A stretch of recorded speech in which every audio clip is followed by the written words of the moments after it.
C ಅರ್ಥಶಾಸ್ತ್ರಕ್ಕೆ ಸಂಬಂಧಪಟ್ಟಂತೆ ಎಲ್ಲ ಅಧ್ಯಾಯಗಳಿಗೆ ಸಂಬಂಧಪಟ್ಟಂಥ ಸಮಸ್ಯಾತ್ಮಕ ಪ್ರಾಬ್ಲಮೆಟಿಕ್ ಕ್ವಶನ್ ಆನ್ಸರ್ಗಳನ್ನು ಈ ವಿಡಿಯೋದಲ್ಲಿ ನೋಡಲಿದ್ದೇವೆ. ಸೊ ಹಾಗಾದರೆ ಚಾನಲನ್ನು ಸಬ್ಸ್ಕ್ರೈಬ್ ಆಗಿಲ್ಲ ಅಂದರೆ ತಪ್ಪದೆ ಸಬ್ಸ್ಕ್ರೈಬ್ ಆಗಿ. ಮೊದಲನೇದಾಗಿ ಅಧ್ಯಾಯ 2 ಅನುಭೋಗಿಗಳ ವರ್ತನೆಯ ಸಿದ್ಧಾಂತ ಅಂತ ಇದೆ ನೋಡಿ.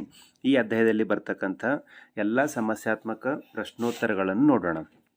ಮೊದಲನೇದಾಗಿ ನೋಡ್ತಾ ಇರ್ಬೋದು ಇಲ್ಲಿ ಪ್ರಶ್ನೆ ಸಂಖ್ಯೆ 1, ಇಬ್ಬರು ಅನುಭೋಗಿಗಳ ಬೇಡಿಕೆ ರೇಖೆ ಆಗಬೇಕಿದೆ. ಬೇಡಿಕೆ ರೇಖೆಗಳು ಕ್ರಮವಾಗಿ D1 bracket P is equal to 10 - P ಮತ್ತು D2 bracket P is equal to ಇದೆ ಆ್ಯಕ್ಚುಲಿ ವ್ಯಾಲ್ಯೂ ಚೇಂಜ್ ಆಗಿದೆ, ಇಲ್ಲಿ 15 ಆಗಬೇಕು. 15 - P ಆದಾಗ ಮಾರುಕಟ್ಟೆ ಬೇಡಿಕೆಯನ್ನು ಕಂಡುಹಿಡಿಯಿರಿ ಅಂತ ಪ್ರಶ್ನೆ ಇದೆ. ಸರಿಯಾಗಿ ನೆನಪಿಟ್ಕೊಳ್ಳಿ. ಕ್ವಶನ್ನಲ್ಲಿ D1 P is equal to 10 - P, D2 P is equal to 15 - P ಅಂತ ಪ್ರಶ್ನೆ ಇದೆ.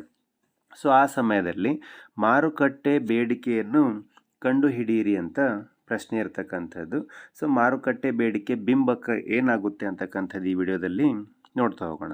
ಮೊದಲನೇದಾಗಿ ನೋಡ್ತಾ ಇರ್ಬೋದು, ಫಸ್ಟ್ ಕ್ವಶನ್ ಏನಿದೆ ಅದೇ ಕಾಪಿ ಪೇಸ್ಟ್ ಮಾಡ್ಕೊಂಡಿದ್ದೀವಿ. ಏನಂತ D1 is equal to D1 P is equal to 10 - P as it is ಬರೀಬೇಕು. D2 P is equal to 15 - P ಈ ರೀತಿ ಬರೆದಿದ್ದಾರೆ. ಫೈನಲ್ ಆಗಿ ಉತ್ತರ ಏನಾಗುತ್ತೆ ಗೊತ್ತಾ, ಸಂಖ್ಯೆಗಳನ್ನು ಒಂದು ಕಡೆ ಕೂಡಿಸ್ಕೊಳ್ಬೇಕು, ಸ್ಪೆಲ್ಲಿಂಗ್ಗಳನ್ನು ಒಂದು ಕಡೆ. ಯಾವ ರೀತಿ ಅಂದರೆ 10 + 15 ಎಷ್ಟಾಗುತ್ತೆ 25 ಮೈನಸ್ P + P ಎಷ್ಟಾಗುತ್ತೆ ಇಲ್ಲಿ 2P ಅಂತಕ್ಕಂಥದ್ದು. ಇದೇ ಉತ್ತರವಾಗಿದೆ. ಯಾವ ರೀತಿಯಲ್ಲಿ ನೋಡ್ತಾ ಇರ್ಬೋದು, ಇಲ್ಲಿ DP is equal to 25 - 2P ಅಂತಕ್ಕಂಥದ್ದು ಸರಿಯಾದ ಉತ್ತರವಾಗುತ್ತೆ. ಇಷ್ಟು ಬರಿಬಹುದು. ಅಥವಾ ನೀವು ಬೆಲೆಯನ್ನು ಕಂಡುಹಿಡಿಯಿರಿ ಅಂತಂದಾಗ ಬೆಲೆ ಕೇಳಿದಾಗ P ಇಸ್ ಈಕ್ವಲ್ ಟು 25/2 ಮಾಡಿದಾಗ ಬೆಲೆ ಬರುತ್ತೆ 12.5.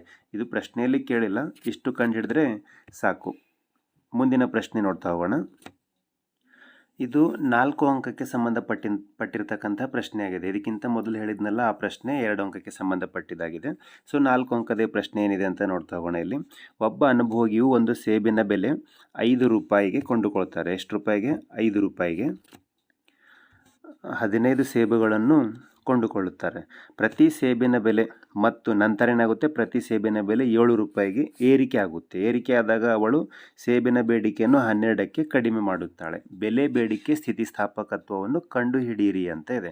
ಮೊದಲು ಸಿಂಪಲ್ ಆಗಿ ಕ್ವಶನನ್ನು ಅರ್ಥ ಮಾಡ್ಕೊಳ್ಬೇಕು. ಯಾವ ರೀತಿ ಅಂತಂದರೆ, ಮೊದಲು ಬೆಲೆ 5 ರೂಪಾಯಿ ಇತ್ತು. 5 ರೂಪಾಯಿ ಇದ್ದಾಗ 15 ಸೇಬು ಖರೀದಿ ಮಾಡ್ತಾಯಿದ್ರು.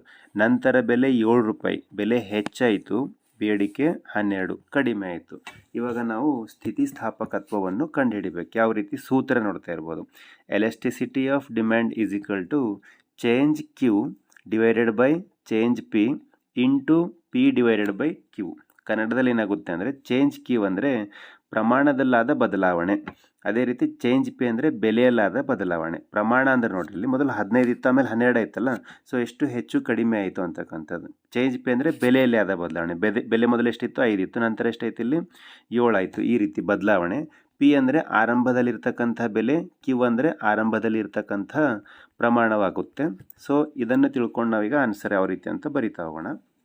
ಇಲ್ಲಿ ನೋಡ್ತಾ ಇರ್ಬೋದು, elasticity of demand is equal to, ಸುಲಭವಾಗಿ ಇಲ್ಲಿ ನೋಡ್ತಾ ಹೋಗಿ, ಇಲ್ಲಿ ಫಸ್ಟ್ ಚೇಂಜ್ Q ಅಂದರೆ ಪ್ರಮಾಣದಲ್ಲಿ ಆದ ಬದಲಾವಣೆಯನ್ನು ಫಸ್ಟಿಗೆ ಕಂಡುಹಿಡಿಬೇಕು. ಯಾವ ರೀತಿ ನೋಡಿ, ಪ್ರಮಾಣದಲ್ಲಿ ಅಂದರೆ 12 ಮೈನಸ್, ಅದೇ ರೀತಿ ಮೊದಲು ಎಷ್ಟು ಪ್ರಮಾಣ ಇತ್ತು ಇಲ್ಲಿ 15 ಇತ್ತು, 15 ಅಂತ ಬರಿಬೇಕು, ಡಿವೈಡೆಡ್ ಬೈ ಪ್ರೈಸ್ ಎಷ್ಟು ಚೇಂಜ್ ಆಯಿತು 7 ಮೈನಸ್ ಮೊದಲೆಷ್ಟಿತ್ತು ಪ್ರೈಸ್ ಇಲ್ಲಿ 5, old price new price.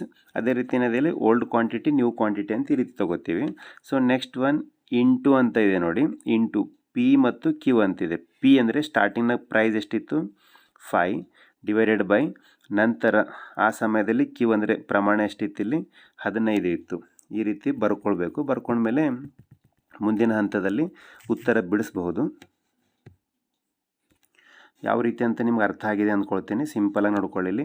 Elasticity demand change Q ಅಂತ ಇದೆ ನೋಡಿ. ಚೇಂಜ್ Q ಇನ್ನೊಮ್ಮೆ ಈಸಿಯಾಗಿ ಹೇಳ್ಕೊಡ್ತೀನಿ ನೋಡಿ. ಇಲ್ಲಿ ಚೇಂಜ್ Q ಅಂದರೆ 12 15, 12ರಲ್ಲಿ ಮೈನಸ್ 15 ಮಾಡಬೇಕು. ಯಾಕಂದರೆ ಹಳೆಯ ಪ್ರಮಾಣ ಹೊಸ ಪ್ರಮಾಣ ತೊಗೋಬೇಕು. ಹೊಸ ಪ್ರಮಾಣ 12, ಹಳೆಯ ಪ್ರಮಾಣ 15 ಇತ್ತು.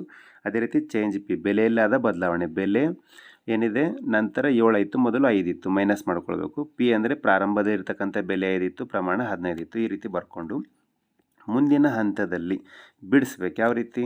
12 ಮೈನಸ್ 15 ಮಾಡಿ. 12 ಮೈನಸ್ 15 ಫಸ್ಟಿಗೆ ಬಿಡಿಸ್ತಾ ಹೋಗ್ತಕ್ಕಂಥದ್ದು ಇಲ್ಲಿದೆ ನೋಡಿ. 12 ಮೈನಸ್ 15 ಮಾಡಿದಾಗ ಎಷ್ಟು ಬರುತ್ತೆ? -3 ಬರುತ್ತೆ. ಆ -3 ಇಲ್ಲಿ ಬರೆದಿದ್ದೀವಿ.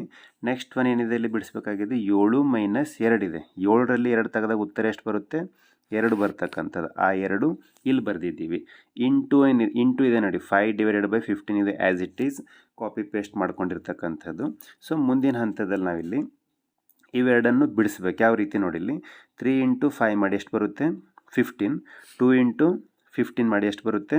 30 ಬರುತ್ತೆ. ಸಿಂಪಲ್ಲಾಗಿ ನಿಮ್ಗೆ ಅರ್ಥ ಆಗಿರಬಹುದು ಅಂದ್ಕೊಳ್ತೀನಿ. ನೆಕ್ಸ್ಟ್ ಸ್ಟೆಪ್ಪು 3 × 5 ಮಾಡಿದಾಗ 15 ಬಂತು. 2 × 15 ಮಾಡಿದಾಗ 30 ವ್ಯಾಲ್ಯೂ ಬಂದಿರತಕ್ಕಂಥದ್ದು. 15/30 ಮಾಡಿದಾಗ ಉತ್ತರ ಎಷ್ಟು ಬರುತ್ತೆ? -0.5 ಬರ್ತಕ್ಕಂಥದ್ದು. ಉತ್ತರ -0.5. ಯಾವ ರೀತಿ ಬಂತು ಅಂತ ನಿಮ್ಗೆ ಅರ್ಥ ಆಗಿದೆ ಅಂದ್ಕೊಳ್ತೀನಿ. Elasticity of demand equals to -0.5. ಇದು ಸರಿಯಾದ ಉತ್ತರವಾಗಿರುತ್ತೆ. ಅರ್ಥ ಆಗಿರ್ಬೋದು ಅಂದ್ಕೊಳ್ತೀನಿ. ಅರ್ಥ ಆಗಿಲ್ಲ ಅಂತಂದರೆ ಕಾಮೆಂಟ್ ಮಾಡಿ, ಮತ್ತೊಮ್ಮೆ ಸುಲಭವಾಗಿ ಅರ್ಥ ಮಾಡಿಸ್ಲಿಕ್ಕೆ ಪ್ರಯತ್ನ ಪಡ್ತೀನಿ. ಇದೇ ಅಧ್ಯಾಯದಿಂದ ನೆಕ್ಸ್ಟ್ ಕ್ವಶನ್ ನೋಡ್ತಾ ಇರ್ಬೋದು. ಒಂದು ಮಾರುಕಟ್ಟೆಯಲ್ಲಿ ಇಬ್ಬರು ಅನುಭೋಗಿಗಳು ಇದ್ದಾರೆ ಎಂದು ಪರಿಗಣಿಸಿ. ಬೆಲೆಯ ವಿವಿಧ ಮಟ್ಟದಲ್ಲಿ ಒಂದು ಸರಕಿಗೆ ಅವರ ಬೇಡಿಕೆಯನ್ನು ಈ ಕೆಳಗಿನಂತೆ ನೀಡಲಾಗಿದೆ. ಸರಕಿನ ಮಾರುಕಟ್ಟೆ ಬೇಡಿಕೆಯನ್ನು ಲೆಕ್ಕ ಮಾಡಿ ಅಂತ ಇದೆ. ಸೊ ಇದರಲ್ಲಿ ಇವು ಮೂರು ಏನು ಕಾಣಿಸ್ತಾವೆಲ್ಲ ನಿಮಗೆ ಇಲ್ಲಿ ಕೊಟ್ಟಿರ್ತಾರೆ. ಬೆಲೆ ಹಾಗೂ D1 D2 ಅಂತ ಕರಿತೀವಿ.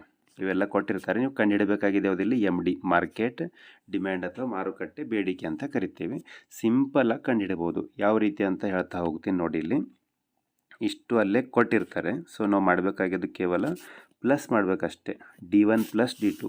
9 + 24 ಎಷ್ಟಾಗುತ್ತೆ? ಇಲ್ಲಿ 33 ಆಗುತ್ತೆ. ಅದೇ ರೀತಿ 8 + 20 ಎಷ್ಟಾಗುತ್ತೆ? ಇಲ್ಲಿ 28 ಆಗ್ತಕ್ಕಂಥದ್ದು. 7 + 18 ಮಾಡಿ ಎಷ್ಟಾಗುತ್ತೆ? ಇಲ್ಲಿ 25 ಆಗ್ತಕ್ಕಂಥದ್ದು. 6 + 16 ಮಾಡಿದಾಗ ಎಷ್ಟಾಗುತ್ತೆ? 22. 5 + 14 ಮಾಡಿ ಎಷ್ಟಾಗುತ್ತೆ? ಉತ್ತರ 19 ಆಗ್ತಕ್ಕಂಥದ್ದು. 4 + 12 ಮಾಡಿದ್ರೆ ಉತ್ತರ 16 ಬರುತ್ತೆ. 3 + 10 ಮಾಡಿದ್ರೆ 13. 2 + 8 ಮಾಡಿದರೆ 10 ಬರುತ್ತೆ. ಅಂದರೆ ಜಸ್ಟ್ D1 + D2 ಮಾಡಿದರೆ ಮಾರುಕಟ್ಟೆ ಬೇಡಿಕೆಯನ್ನು ನಾವಿಲ್ಲಿ ಸುಲಭವಾಗಿ ಲೆಕ್ಕಾಚಾರ ಮಾಡಬಹುದು.